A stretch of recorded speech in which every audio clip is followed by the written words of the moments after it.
Hello students, now we have to start the chapter that is Nazism and the rise of Hitler. Okay?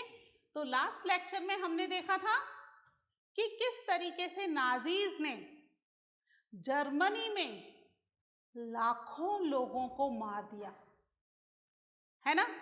और उसके बावजूद दे वर get very less punishment, बहुत ही कम punishment मिला। वो expect कर रहे थे कि शायद हमें बहुत ज्यादा पनिशमेंट मिलेगा, पर ऐसा नहीं हुआ। तो ऐसा क्यों हुआ? फर्स्ट वर्ल्ड वॉर जो कि 1914 से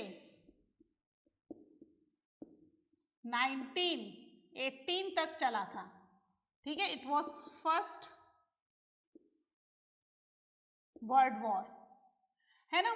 इस फर्स्ट वर्ल्ड वॉर में भी दो अलग अलग ग्रुप बन गए थे। वन वॉज द अलाइज, जिसमें फ्रांस, ब्रिटेन और इसके साथ अमेरिका 1917 में आया था, लेट आया था, ठीक है।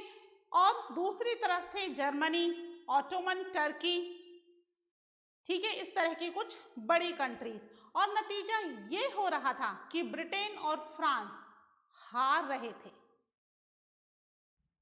और फिर जब यूएसए ने एंटर किया तब जाके उनका जीतना मीन्स वो जीत पाए, ठीक है।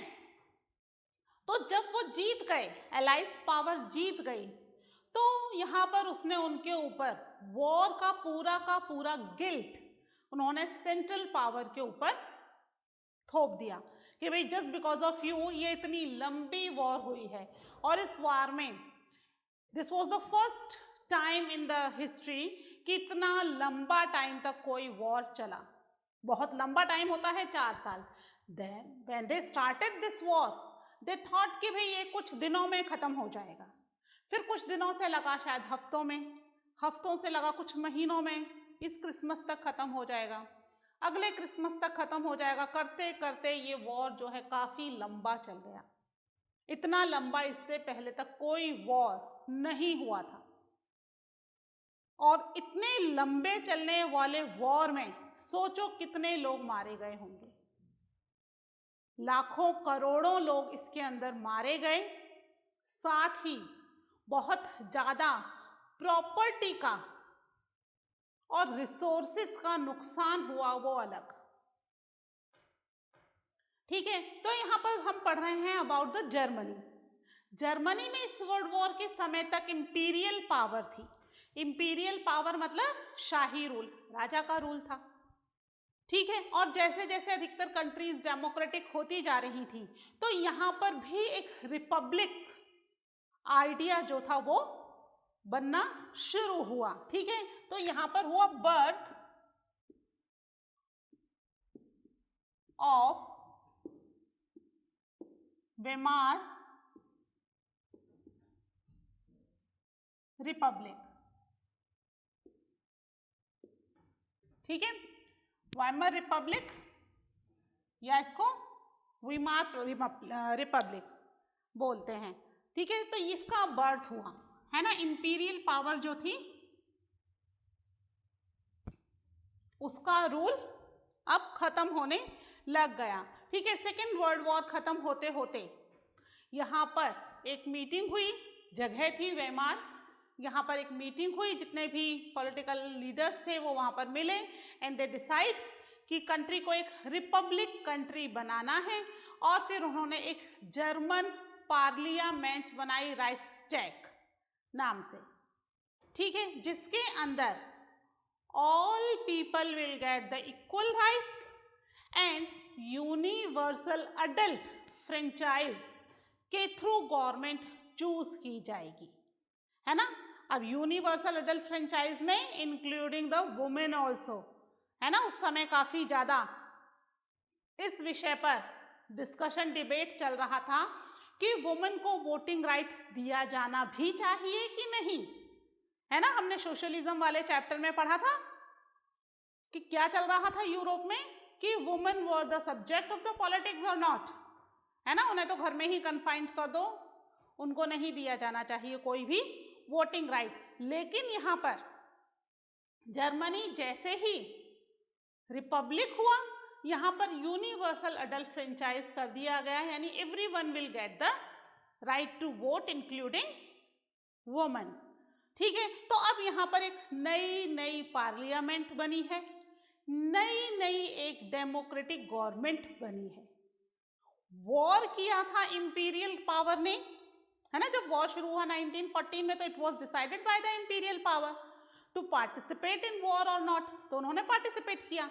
लेकिन जब वॉर खत्म हुआ तब तक क्या हो चुका है, रूल चेंज हो चुका है। अब according to the new rule नई गवर्नमेंट रूल करेगी, रिपब्लिक रूल, लेकिन अब उसे अपने यहां पर किए गए पुराने रूल का खामियाजा तो भुगतना पड़ेगा, है ना। जो भी पुराने रिपब्लिक या पुरानी गवर्नमेंट या इंपीरियल पावर ने किया वॉर में पार्टिसिपेट करने का डिसीजन, अब उस वॉर में हारने का किसके ऊपर आया, पूरा का पूरा ब्लेम, ये पूरा ब्लेम आ गया हारने का वेमर रिपब्लिक के ऊपर, कि due to this new political government ये वॉर हम हार गए हैं। और फिर यहाँ पर एक ट्रीटी भी हुई between the allies and central power.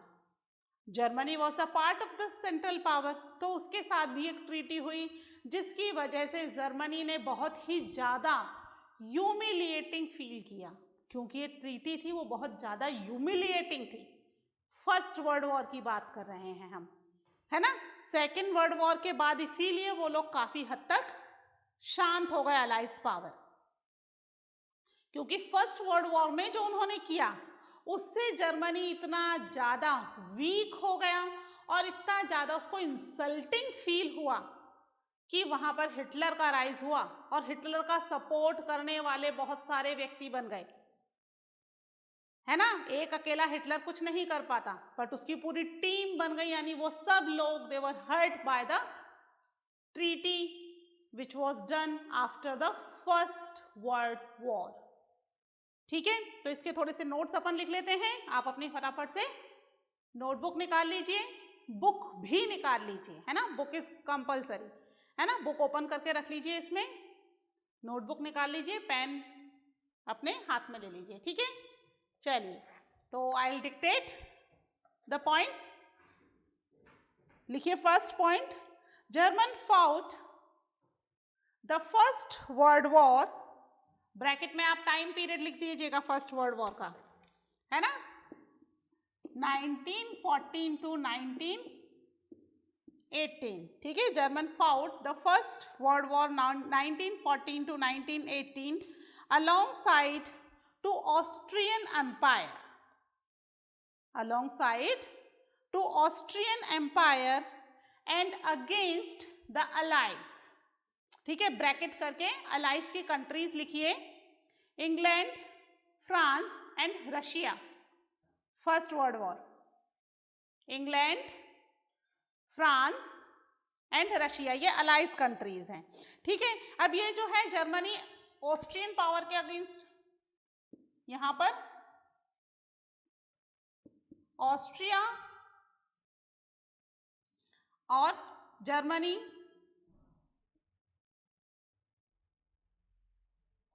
ठीक है, Turkey, they were the central power. ठीक है, वर्सेस कौन था, अलाइज पावर। अलाइज पावर के तो आपने लिख ही लिए, क्या क्या लिखा, France, England and Russia. USA भी था, बट यूएसए एंटर्ड इन 1917, पहले यूएसए नहीं आया, यूएसए लेट आया था 1917 में। ठीक है, यहां पर और भी कंट्रीज थी, ग्रुप बन गए थे दो। तो जर्मनी जो था ऑस्ट्रिया की साइड था, क्योंकि वॉर शुरू हुई थी between the Austria and Serbia. ठीक है, इन दो कंट्रीज में वॉर शुरू हुई थी, फिर सब आपस में एक दूसरे को सपोर्ट करते करते पूरा का पूरा यूरोप इस वॉर में इंक्लूड हो गया। ठीक है, और यूएसए तो इस वॉर में था ही नहीं, USA was the friend of France, याद है? फ्रांस का हमने पढ़ा था चैप्टर फ्रेंच रेवोल्यूशन, जिसमें फ्रांस ने क्या किया था? अमेरिका की 13 कॉलोनीज को इंडिपेंडेंट करवाया था। Have you remembered? तो फ्रांस और अमेरिका फ्रेंड थे, तो अमेरिका क्योंकि इसको फ्रांस ने इस समय इंडिपेंडेंट करवाया, अब फ्रांस जो था वो खतरे में था, तो फिर यूएसए ने इसकी हेल्प करने के लिए यहाँ पर वॉर में पार्टिसिपेट किया। ठीक है, फिर देखिए नेक्स्ट पॉइंट लिखिए, Germany made initial gains by occupying France and Belgium. ठीक है, यानी यहाँ पर वॉर में फ्रांस के साथ साथ बेल्जियम भी था। बेल्जियम, ठीक है, याद है बेल्जियम? फ्रांस की नेबरिंग कंट्री है और हमने पावर शेयरिंग में पढ़ा था अबाउट द बेल्जियम, है ना? याद आ गया? चलिए, तो यहाँ पर फ्रांस और बेल्जियम को जर्मनी ने ऑक्यूपाई कर लिया शुरू में, इन इनिशियल स्टेज। ठीक है, फिर नेक्स्ट पॉइंट लिखिए, the allies strengthened by the US entry. The allies strengthened by the US entry in 1917, है ना? 1917 में यूएसए की एंट्री हुई। In 1917 won, defeating Germany and Central Power, defeating Germany and Central Power in November 1918। ठीक है, कब war खत्म हुआ? नवंबर 1918 में इनको डिफीट कर दिया जैसे ही यूएसए एंटर हुआ। 17 में, नवंबर 1918 में वॉर वॉज एंड। ठीक है, नेक्स्ट लिखिए, अब वॉर के बाद क्या होगा? वॉर खत्म हो गई, ये जीत गए, these were the winning party and this is the defeated party. अब जो भी विनिंग पार्टी होती है वो क्या करती है? डिफीटेड पार्टी से वॉर का कॉम्पनसेशन लेगी, है ना? अब इन्होंने क्या किया? वॉर का पूरा गिल्ट इनके ऊपर थोप दिया कि आपकी वजह से वॉर इतनी लंबी चली, इतने ज्यादा लोग मारे गए, इतने सारे रिसोर्सेस खर्च हो गए, क्योंकि वॉर के बाद लगभग यूरोप की जितनी भी कंट्रीज थी, they all were the creditors, है ना? ये लोगों को पैसे उधार दे रही थी। यूरोप ही एक ऐसा कॉन्टिनेंट है जिसने वर्ल्ड के लगभग हर कॉन्टिनेंट पर अपनी कॉलोनीज बनाई हैं। कॉलोनीज समझते हो ना? जैसे हम जो थे, we were also colony of the Britain, है ना? बिफोर इंडिपेंडेंस, इंडिपेंडेंस के बाद ब्रिटेन गए हैं, देन हम इंडिपेंडेंट हो गए। तो इस तरीके से बहुत सारी कंट्रीज को यूरोपियन कंट्रीज ने ही क्या बनाया हुआ था? अपनी कॉलोनीज बनाया हुआ था, और वो वहां से बहुत अच्छा पैसा अर्न कर रही थी। लेकिन इस वॉर में पूरा का पूरा उसका पैसा वॉर के अंदर ड्रेन हो गया, और बल्कि उसको उल्टा कुछ रिच कंट्रीज से पैसा उधार लेना पड़ा, और उधार लेकर के वॉर लड़ रहे हैं। यूएसए से भी काफी पैसा उधार लिया to expend the money in the war. अब वो पैसा तो वापस करना पड़ेगा ना, ठीक है? तो यहां पर इन्होंने पूरा का पूरा वॉर का ब्लेम सेंट्रल पावर के ऊपर लगा दिया, और सेंट्रल पावर से एक ट्रीटी की, है ना? पीस ट्रीटी वर्सेलिस में। याद है वर्सेलिस का नाम? कहां पढ़ा था वर्सेलिस? फ्रांस में, फ्रेंच रेवोल्यूशन में नहीं पढ़ा था, है ना? तो वहां पर एक ट्रीटी हुई वर्सेलिस के अंदर, जहां पर इन कंट्रीज ने, जर्मनी, टर्की और भी जितनी कंट्रीज इन्वॉल्व थी in the first world war, उन सबको बहुत ज्यादा ह्यूमिलिएट किया, है ना? उनकी ना केवल उनका पूरी रिसोर्स उनसे छीन लिया, बल्कि जो ट्रीटी हुई वो कुछ इस तरह की ट्रीटी थी कि केवल वेल्थ से ही नहीं, बल्कि it was very insulting also. कैसे, वो भी हम डिस्कस करते हैं। ठीक है, लिखिए आप नेक्स्ट पॉइंट लिखिए जब तक। A national assembly met at Weimar and established a democratic constitution with a federal structure. है ना, जर्मनी क्या हो गया, इंडिपेंडेंट हो गया। मैं एक बार और पॉइंट रिपीट कर रही हूं आपके लिए।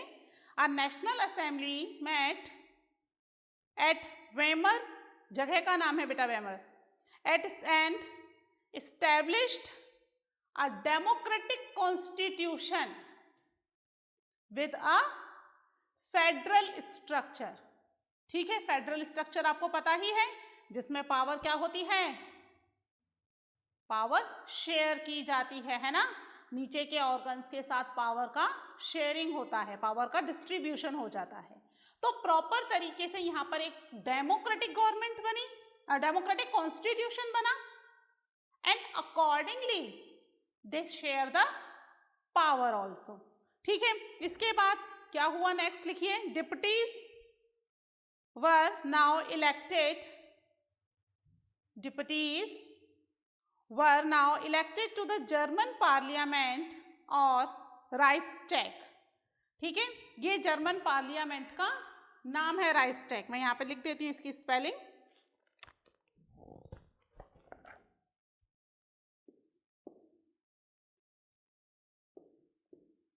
जर्मन पार्लियामेंट, क्या नाम था जर्मन पार्लियामेंट का, दैट वाज द राइक्सटैग।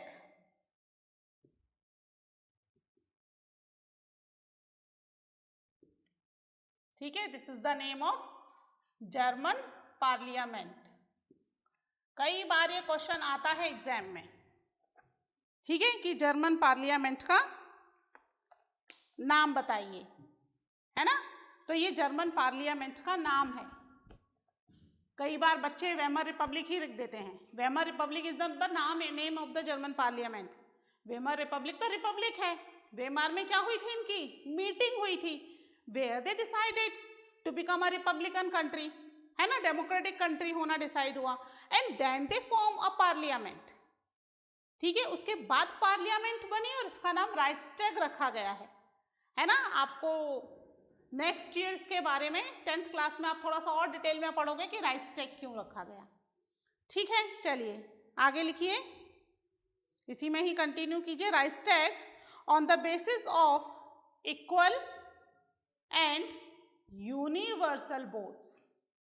किसके बेसिस पर, on the basis of equal and universal votes. ठीक है, इसके बेसिस पर जर्मन पार्लियामेंट बनाई जाएगी, यानी जो मेंबर्स इलेक्ट होंगे they were elected according to the equal and universal vote. अब यहाँ पे कीप इट इन माइंड कि वुमेन्स वर आल्सो इंक्लूडेड, है ना। जैसे ही वेमर रिपब्लिक बना और जर्मन पार्लियामेंट का इलेक्शन शुरू हुआ, यहाँ पे जर्मन पार्लियामेंट के इलेक्शन के लिए यूनिवर्सल अडल्ट फ्रेंचाइज हुई, यूनिवर्सल वोट्स होंगे जिसमें वुमेन इंक्लूड होंगी। नेक्स्ट लिखिए, जैसे ही अभी ये बन गया Reichstag, the peace treaty at Versailles with the allies. ठीक है, पीस ट्रीटी हुई कहां पर, वर्सेलिस में, जगह का नाम है वर्सेलिस। ठीक है, the peace treaty at Versailles with the allies was a harsh and humiliating peace. It was a harsh and humiliating peace. Why it was harsh and humiliating? Humiliating मतलब it was very insulting, है ना। जिस तरह की treaty हुई, उस treaty से उन्हें क्या लग रहा था कि ये जो ट्रीटी है ये केवल वॉर के गिल्ट को या वॉर के ब्लेम को इम्पोज करने के लिए नहीं है, बल्कि जर्मनी को पूरी तरीके से खत्म करने के लिए की गई है। ठीक है, यहां पर क्या क्या हुआ, यहां पर लिखिए, इसमें जर्मनी लॉस्ट, क्या क्या लॉस्ट किया जर्मनी ने, लिखिए, Germany lost its overseas colony a 10th of its population. ठीक है, जितनी भी ओवरसीज कॉलोनीज थी, कॉलोनीज क्या होती हैं, व्हाट इज कॉलोनीज, यहां कॉलोनीज का मतलब है कि जहां पर जर्मनी ने फोर्सफुली यहाँ पर इनको कैप्चर किया हुआ था, ठीक है। और यहाँ से जितना भी रिसोर्स, रॉ मटेरियल्स ये एक्सट्रैक्ट कर सकते थे, कर रहे थे, ठीक है। यानी जर्मनी का पूरा रूल यहाँ चल रहा था। Germany was also one of the European country, और अभी मैंने आपको बताया कि यूरोपियन कंट्री ने ही क्या किया हुआ था, वर्ल्ड के most of the other continents की कंट्रीज को कॉलोनाइज किया हुआ था। तो यहाँ पर जर्मनी की कई सारी कॉलोनीज थी, वो सारी कॉलोनीज उससे छीन ली, और उस कॉलोनीज में जो उसकी पॉपुलेशन रह रही थी वो पॉपुलेशन भी चली गई। कितनी? It's 10th of its population, लगभग 10% पॉपुलेशन उसकी चली गई। आगे लिखिए इसी में ही नेक्स्ट, ठीक है, आप लिखते जाइए। फर्स्ट पॉइंट तो कॉलोनीज वाला हो गया। सेकंड क्या ले लिया उन्होंने? 13% ऑफ इट्स टेरिटरीज, ठीक है, 13% इसकी टेरिटरीज। कॉलोनीज उसकी टेरिटरी नहीं है। अब ये मत बोलना कि मैम कॉलोनीज तो ले ली, वही तो टेरिटरीज हो गई। Colonies was under some another country, जिसको उन्होंने फोर्सिबली ऑक्यूपाई किया था। 13% उसकी खुद की टेरिटरीज ले ली, यानी जर्मनी का जो नक्शा था वो नक्शा बदल गया, ठीक है। आपके सेम पेज पर जहां ये दे रखा है इसके बारे में, पेज नंबर 52 पर, 51, 52 पर, 51 पर जर्मनी का मैप दिया हुआ है, जर्मनी के मैप में दे रखा है ना। तो यहाँ पर 13% ऑफ इट्स टेरिटरीज, ठीक है, इसकी टेरिटरीज भी ले ली 13% तक। और क्या ले लिया? नेक्स्ट देखिए, 75% of its iron and 26% of its coal, ठीक है। नेक्स्ट पॉइंट में लिख लीजिए 75% of iron and 26% of coal किस किसने लिया? To France, Poland, Denmark and Lithuania, ठीक है। इसके आगे आप लिखते जाइए, कोल किसने लिया? To France, Poland, Denmark and Lithuania, इन्होंने आपस में बांट लिया। ये जो इसके रिसोर्सेज थे, iron and coals are the resources of the Germany, ये आपस में डिस्ट्रीब्यूट कर लिए, ठीक है। काफी, अब इससे से ही काफी नहीं हुआ, इसके बाद क्या कर दिया? नेक्स्ट लिखिए, डीमिलिटराइज्ड, मिलिट्री के आगे डीई लगा दीजिए, है ना। डीमिलिटराइज यानी मिलिट्री को खत्म कर देना। Demilitarise Germany to weaken its power, demilitarise Germany यानी जर्मनी की मिलिट्री को खत्म कर दिया, टू वीकन इट्स पावर, ठीक है। अब इतने पे भी बस नहीं हुआ, उसके बाद फिर और, अब जो वॉर में खर्चा हुआ, हमने जो लोन लिया वो भी तो जर्मनी को चुकाना होगा। लिखिए आगे, to pay compensation amounting to pay compensation amounting to कितना? That was the pound 6 billion, ठीक है, 6 बिलियन पाउंड का, this is the symbol of pound, ठीक है। 6 बिलियन पाउंड का उनके ऊपर कॉम्पनसेशन लगा दिया कि अब आपको क्या करना है, you have to pay the compensation, also to pay compensation amounting to pound 6 billion, ठीक है। अभी भी बस नहीं हुआ, इसके बाद और क्या किया उन्होंने? उसके दे ऑक्यूपाइड, नेक्स्ट लिखिए, they occupied resource rich Rhineland, जगह का नाम है ये Rhineland, for much of the 1920s, ठीक है। 1920s में इन्होंने इनके रिसोर्स रिच एरिया रायनलैंड इसको भी ले लिया, ठीक है। यानी कॉलोनीज ले ली, उनकी खुद की टेरिटरीज ले ली, रिसोर्सेज ले लिए, है ना, मिलिट्री को डीमिलिटराइज कर दिया, इतना ज्यादा हैवी कॉम्पनसेशन लगा दिया, प्लस रिसोर्स रिच एरिया रायनलैंड भी ले लिया। इतना कुछ करने के बाद अभी तो ये पे करना, इसको तो पे करना है ना, दे हैव टू पे इट, अभी पे थोड़ी किया है, ये पे करना है अभी आगे। ठीक है, इतना कुछ उनसे ले लिया और उसके बाद कॉम्पनसेशन भी लगा दिया 6 बिलियन पाउंड्स का। ठीक है, ये 6 बिलियन पाउंड्स वो कैसे पे करेंगे? न तो कॉलोनीज बची जहां से पैसा अर्न कर सके, ला सकें, खुद की टेरिटरीज ले ली उनकी, जो रिसोर्सेज थे मैक्सिमम रिसोर्सेज उनसे छीन लिए, है ना। उसके अलावा जो रिसोर्स रिच एरिया था रायनलैंड, वो भी उनसे ले लिया। तो वो अर्न किससे करेंगे कि वो ये पेमेंट उन्हें पे कर सकें? ये पेमेंट पे करना उनके लिए लगभग इम्पॉसिबल था।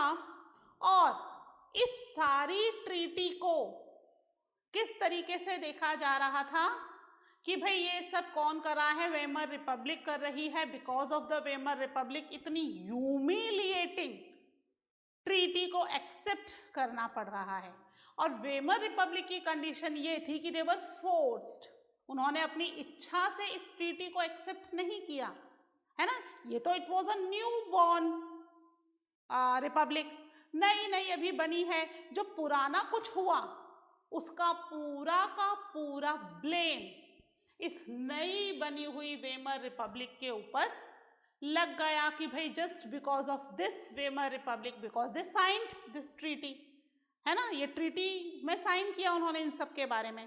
तो because they sign this treaty they were just humiliate by not only the allies powers but the people of their own country also. ठीक है, अलाइड पावर ने जो किया वो तो किया ही, उनकी खुद की कंट्री के लोग भी उन्हें इन सब के लिए जिम्मेदार ठहरा रहे थे कि they were the responsible for this humiliating treaty. अगर वो इस ह्यूमिलिएटिंग ट्रीटी को नहीं करते तो शायद जर्मनी के पास कुछ रिसोर्सेज वगैरह होते, but it was not asked to Weimar republic कि भाई ट्रीटी पर करनी है या नहीं करनी है ना, क्योंकि हारी हुई कंट्री है। तो एक हारी हुई कंट्री को, बिकॉज दे वर डिफीटेड ना, तो एक हारी हुई कंट्री को अपनी जीती हुई कंट्री की जो भी टर्म्स एंड कंडीशन होती हैं उन्हें एक्सेप्ट करना पड़ता है। They don't have any choice, है ना। तो यहां इनके पास कोई चॉइस नहीं थी, सो दे एक्सेप्ट दिस ट्रीटी। लेकिन इस ट्रीटी को एक्सेप्ट करने की वजह से उन्हें अपनी खुद की कंट्री में भी बहुत ज़्यादा कह सकते हैं कि लोगों का क्रिटिसिज्म फेस करना पड़ा। ठीक है, किस तरीके से ये क्रिटिसिज्म फेस करना पड़ा वो हम देखेंगे इन द नेक्स्ट लेक्चर।